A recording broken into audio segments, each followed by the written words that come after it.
Hello students. तो हम लोगों ने हेरिडिटी एंड इवोल्यूशन टॉपिक के बारे में डिस्कस करना शुरू किया था। इसमें हम लोगों ने सबसे पहले हेरिडिटी, जेनेटिक्स, उसका हिस्टोरिकल बैकग्राउंड और फिर transcription, translation, translocation and mutation discuss किया। राइट। उसके बाद हम लोगों ने इवोल्यूशन ये टॉपिक स्टार्ट किया था। तो हम लोगों ने इसके पहले जो लेक्चर हुआ उसमें evolution, theories of evolution, evolution की definitions, और हम लोगों ने स्टार्ट किए थे evidences for evolution। हम लोगों ने evidences for evolution स्टार्ट किए थे। ओके। तो उसमें हम लोगों ने morphological evidences, anatomical evidences and vestigial organ, ये तीन एविडेंसेस डिस्कस किए। Okay. So in this lecture we are going to discuss our next evidences for evolution, जिसमें हम लोगों का सबसे पहले आता है palaeontological evidences.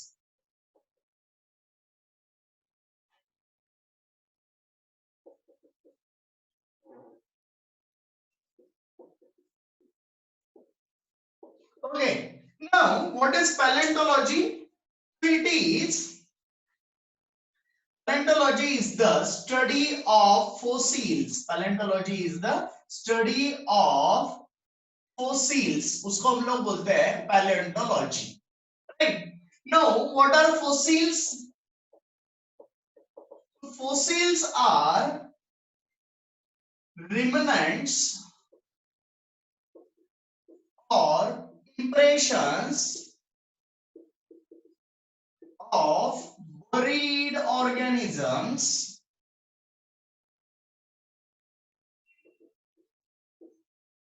Okay, so what are fossils? Fossils are nothing but the remnants or impressions of buried organisms. Okay, अब देखो दोस्तों क्या होता है, जो भी नेचुरल कैलमिटीज जो भी आती है, ओके, या फिर किसी और रीजंस की वजह से, जैसे मतलब अर्थक्वेक है, फ्लड कंडीशंस है, तो बहुत सारे एनिमल्स की ऐसे कंडीशंस में डेथ हो जाती है।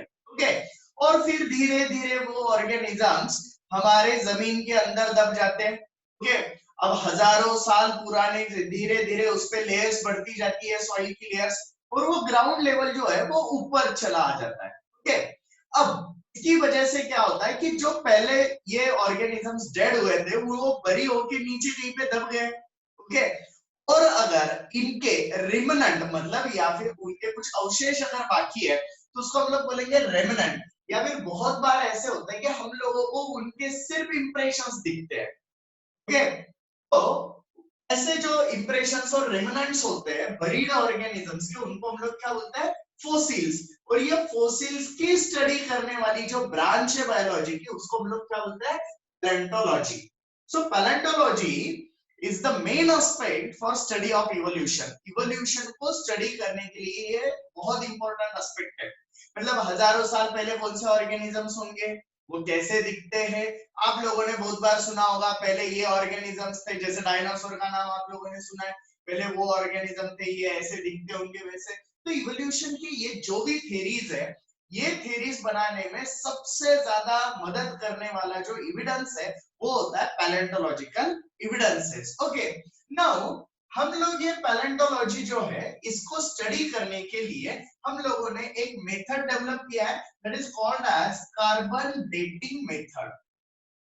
इस मेथड को हम लोग क्या बोलते हैं, कार्बन डेटिंग मेथड।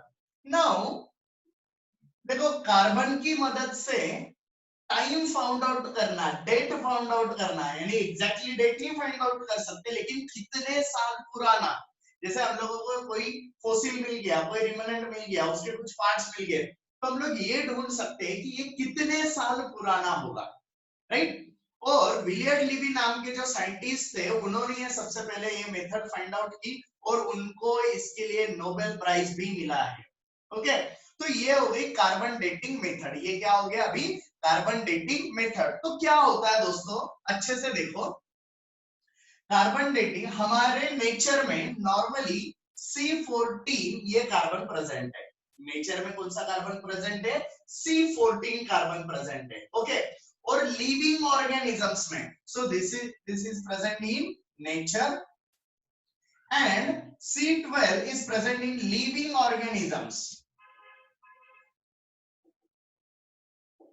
ओके, तो हम लोगों में कौन सा है? C12 है, नेचर में कौन सा है? C14 है।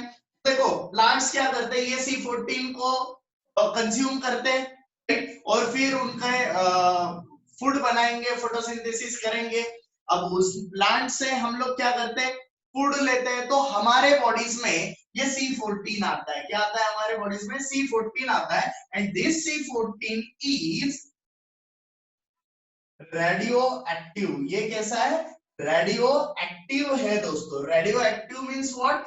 It emits radiations. ये क्या करता है? रेडिएशन इमिट करते रहता है। ओके, और तब तक करते रहेगा जब तक वो C12 नहीं बन जाता। ओके, तो इनको हम लोग आइसोटोप्स बोलते हैं। इनको हम लोग क्या बोलते हैं? आइसोटोप्स। आप ये लोग केमिस्ट्री में भी आप लोग बहुत अच्छे से सुनोगे।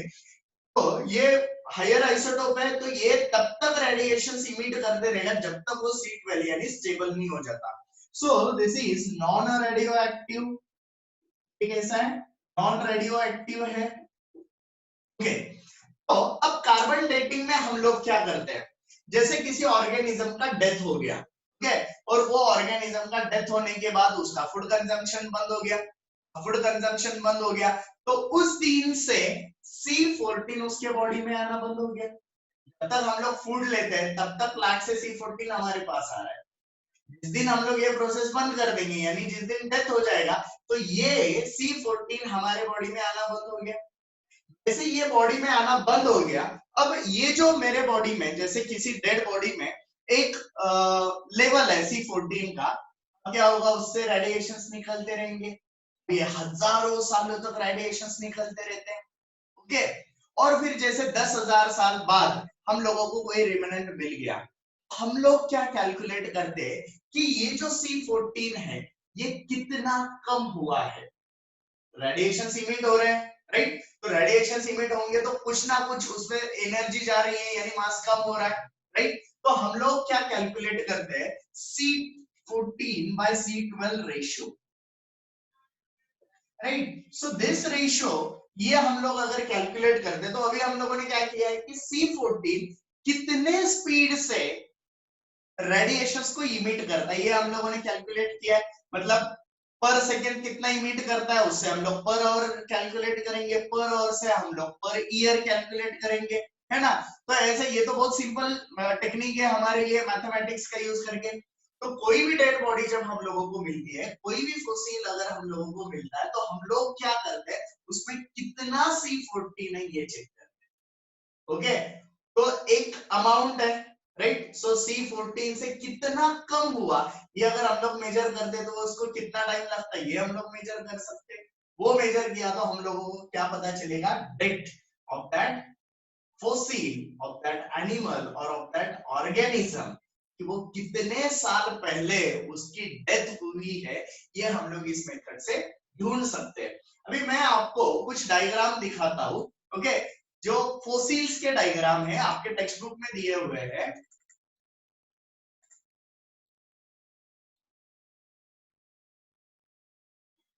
दिख रहे हैं आपको स्क्रीन पे? ओके, सो दोस्तों अभी आपको स्क्रीन पे कुछ डायग्राम्स दिख रहे होंगे। ओके, तो वो डायग्राम अच्छे से देखो, वहां पे आपको डेड रिमेनेंट्स दिख रहे होंगे, तो इनको हम लोग बोलते हैं फोसिल्स। क्या बोलते हैं हम लोग इनको? Fossils. So these are the remnants और इंप्रेशंस ऑफ डेड और बरीड ऑर्गेनिजम्स। ओके, तो जो भी डेथ का रीजन होगा, नेचुरल होगा, जो भी होगा, लेकिन ये रिमेनेंट्स हम लोगों को बहुत सालों बाद मिले हैं, और उसको अगर हम लोग इस मेथड से अगर कैलकुलेट करते तो हम लोगों को उसकी डेट मिलती है, राइट? ये कितने साल पुराने, तो हम लोगों ने इस पे डिपेंडिंग एक टाइमलाइन बनाया हुआ है। ओके, जो ग्राउंड लेवल्स पे आपको दिखेगा। ओके, सो नेक्स्ट स्लाइड पे आप देख सकते हो। अब वहां पे देखो दोस्तों, आपको सबसे पहले जो है वो पैलियोज़ोइक ईरा दिखाया गया है। और पैलियोज़ोइक ईरा में क्या है? सबसे लोअर इनवर्टिब्रेट्स, यानी ये ऑर्गेनिज्म इवोल्यूशन में सबसे पहले बने होंगे, क्योंकि वो सबसे नीचे वाले लेवल पे है, राइट? धीरे धीरे ये लेवल बढ़ता गया, राइट? अब वहां पे आपको कुछ एक्वेटिक ऑर्गेनिजम्स दिख रहे होंगे, सेम ईरा है पैलियोज़ोइक। अब उससे थोड़ा ऊपर आएंगे तो अब एक्वाटिक एंड रेप्टाइल्स, एम्फीबियन, ऐसे ग्रुप हम लोगों को दिखने लगते हैं। और जब मेसोजोइक ईरा हम लोग देखते हैं, Mesozoic era was dominated by reptiles. उसमें सबसे ज्यादा कौन प्रेजेंट है? रेप्टाइल, जिसमें आपको एक डायनासोर का और स्नेक्स का भी डायग्राम दिख रहा होगा।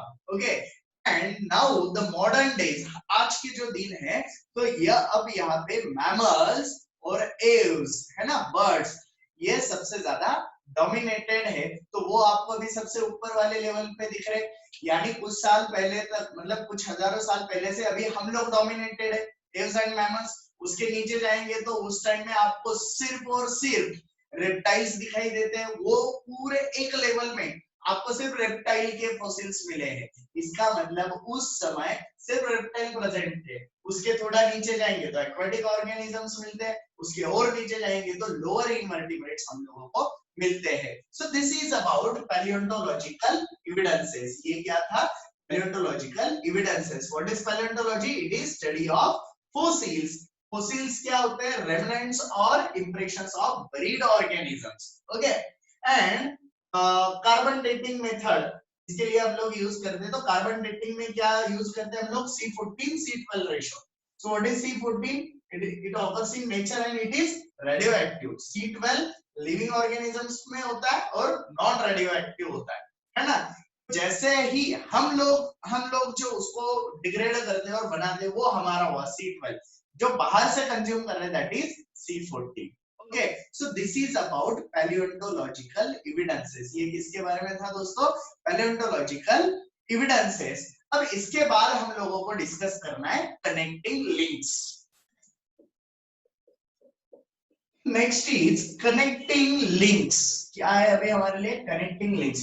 सो व्हाट आर कनेक्टिंग लिंक्स? ये ऐसे ऑर्गेनिज्म होते हैं दोस्तों जो दो अलग अलग ग्रुप के कैरेक्टरिस्टिक्स एक ही ऑर्गेनिज्म में हम लोगों को मिलते हैं। Okay, so these are the organisms showing characteristics of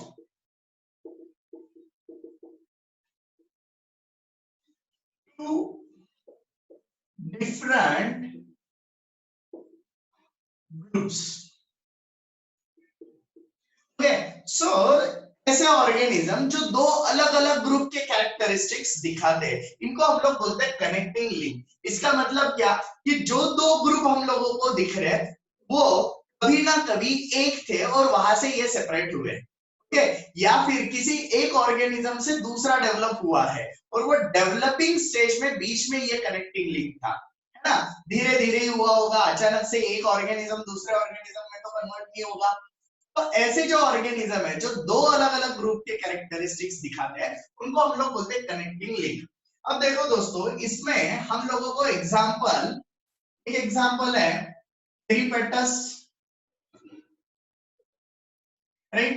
दूसरा एग्जांपल हम लोग लेंगे डकबिल प्लेटिपस,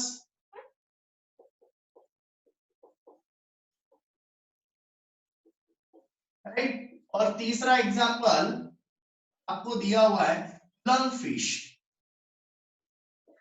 नाउ पेरिपेटस, इसमें हम लोग देखते हैं तो shows characteristics of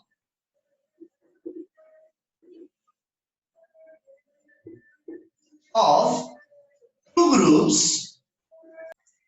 जिसमें हम लोगों को एनेलिडा एंड आर्थ्रोपोडा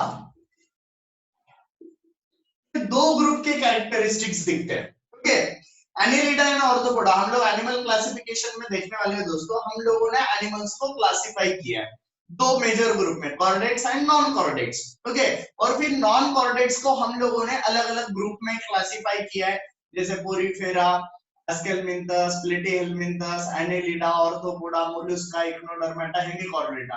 तो ये कुछ नहीं है, ये दो एनिमल्स के क्लासिफिकेशन के दो ग्रुप्स है। ओके, अब ये आर्थ्रोपोडा जो ग्रुप है, इसमें अगर हम लोग कैरेक्टरिस्टिक देखेंगे तो इसमें हम लोगों को क्या दिखता है?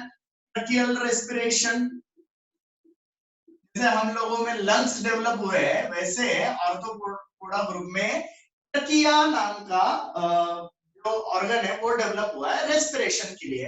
And open circulation. ये दो ग्रुप जो है ये कैरेक्टरिस्टिक है, तो जिनमें ये कैरेक्टरिस्टिक दिखते हैं वो सारे एनिमल्स को हम लोगों ने इस ग्रुप में रखा है, राइट। एनेलिडा में हम लोगों को क्या क्या कैरेक्टरिस्टिक्स दिखते हैं? सेगमेंटेड बॉडी, जो ऑर्गेनिजम्स की बॉडी सेगमेंटेड होती है उनको हम लोगों ने एनेलिडा ग्रुप में रखा है, ओके। थीन क्यूटिकल, ओके। अब थीन क्यूटिकल क्या है कि स्किन पे जो एक लेयर होता है उसको हम लोग क्या बोलते हैं? क्यूटिकल। वो थीन क्यूटिकल इन पे प्रेजेंट होती है, मतलब स्किन पे एक लेयर प्रेजेंट है, okay. And parapodia like structure, okay. देखो अब मैं आपको डायग्राम स्क्रीन पे दिखाता हूं, ओके।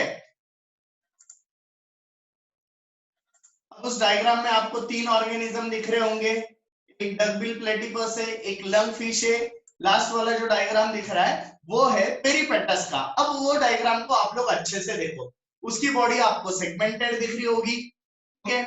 उसके स्किन पे वो आपको डायग्राम में इतना क्लियर नहीं आएगा कि एक लेयर प्रेजेंट है, वो छोड़ दो। अब उसको वॉकिंग के लिए कुछ स्ट्रक्चर दिख रहे हैं, उनको हम लोग बोलते हैं पैरापोडिया लाइक स्ट्रक्चर। क्या बोलते हैं हम लोग उनको? Parapodia like structure. ये ऑर्गेनिज्म आपको कुछ ऐसे दिख रहा होगा, राइट। दिस इज पैरापोडिया और ये है सेगमेंटेड बॉडी, ओके।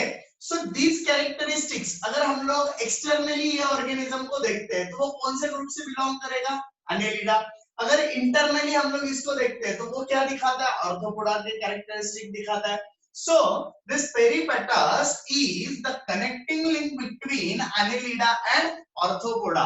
ये peripatus क्या है? annelida और arthropoda, ये दो ग्रुप का कनेक्टिंग लिंक है, क्योंकि ये कुछ कैरेक्टरिस्टिक annelida के दिखाता है और कुछ कैरेक्टरिस्टिक ऑर्थोपोडा के दिखाता है, ओके।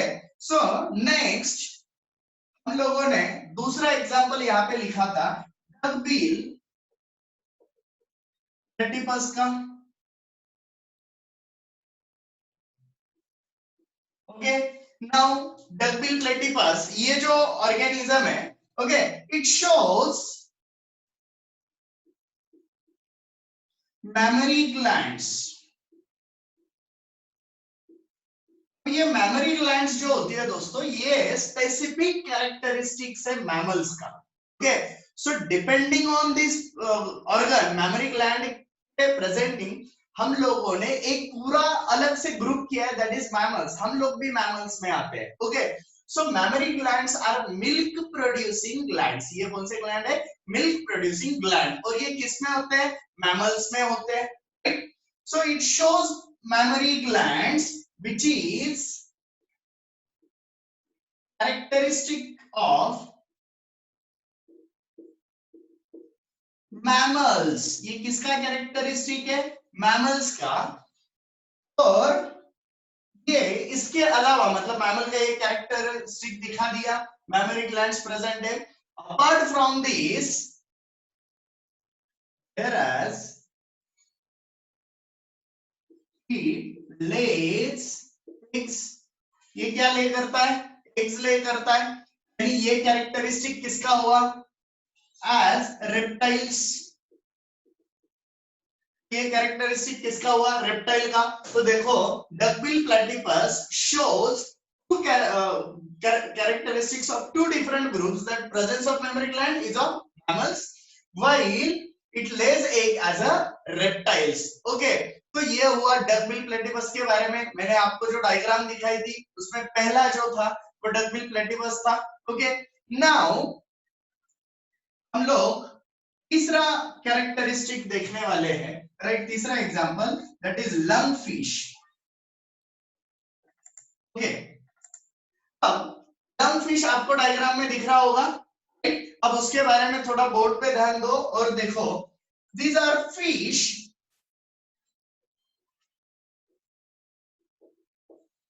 still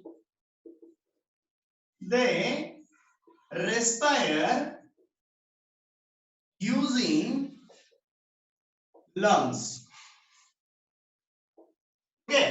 तो वो फिश है, फिर भी उनमें जो कैरेक्टरिस्टिक मतलब वो जो रेस्पिरेशन करते हैं वो किसकी मदद से करते हैं? वो लंग्स की मदद से करते हैं, है ना।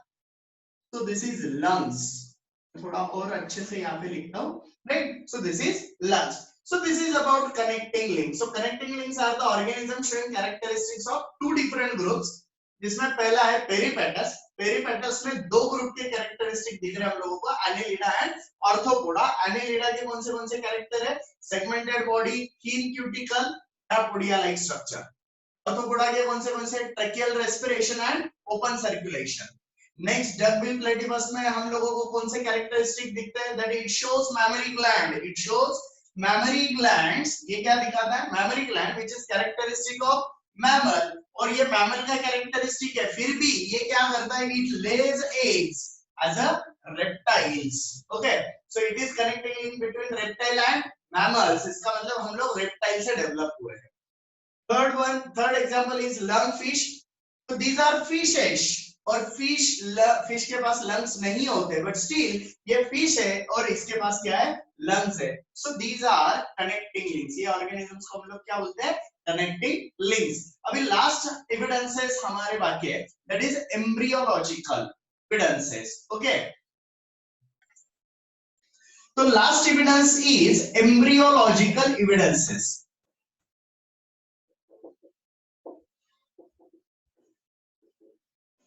तो मैं आपको एक डायग्राम दिखाता हूं, वो डायग्राम देखो आप लोग. अब उस डायग्राम में आपको फिश, सैलमेंडर, टॉर्टोइज, उसके बाद चिकन, पिग, काऊ, रैबिट और मैन, ये सारे लोगों के आपको एम्ब्रियोस दिख रहे हैं. ओके, सो ड्यूरिंग डेवलपमेंट, तो डेवलपमेंट होता है ना, जब एक जाइगोट बनता है और वहां से हम लोग डेवलप होते हैं, तो उसके 3 स्टेजेस आपको दिखाए गए हैं. अगर पहली स्टेज अगर आप लोग अच्छे से देखते हो, तो उस स्टेज में आपको सारे के सारे एक जैसे दिखेंगे. अगर नीचे नाम नहीं दिए होंगे तो आप लोग पहचान नहीं पाओगे कि ये कौन सा एम्ब्रियो किसका है. टॉर्टोइज का है, काऊ का है, रैबिट का है, मैन का है, फिश का, सैलमेंडर का, हम लोग नहीं पहचान पाएंगे. In second stage there are some differences but similarities are more. similarities बहुत ज्यादा है और बहुत थोड़े से differences है. still हम लोग उनको नहीं पहचान पाएंगे. okay, now in third stage there are some dissimilarities. अब हम लोगों को थोड़े से ज्यादा डिसिमिलरिटी दिख रहे हैं, लेकिन फिर भी अगर आप लोग काऊ, रैबिट और मैन का अगर देखते हो तो फिर भी सिमिलर है. इसका मतलब क्या है दोस्तों, कि ये जो एम्ब्रियोलॉजिकल डेवलपमेंट है, यहाँ पे हम लोग सारे सिमिलर दिखते हैं शुरू में, फिर थोड़े से डिफरेंस और फिर डिफरेंसेस. इसका मतलब ये सारे ऑर्गेनिजम्स कभी ना कभी एक थे, उनके एंसेस्टर एक थे, या किसी एक ही एंसेस्टर से ये डेवलप हुए होंगे. ओके, तो इस लेक्चर में हम लोगों ने क्या क्या देखा है? पैलेंटोलॉजिकल एविडेंसेस, जिसमें कार्बन डेटिंग मेथड के बारे में हम लोगों ने सुना. नेक्स्ट हम लोगों ने कनेक्टिंग लिंक्स, जिसमें हम लोगों ने 3 एग्जांपल, डकबिल प्लेटिपस, पेरिपेटस और लंगफिश के बारे में देखा, और फिर embryological evidences. Okay, so next lecture से हम लोग शुरू करेंगे कुछ थ्योरीज इवोल्यूशन के, वो और बाद में ह्यूमन इवोल्यूशन. Thank you.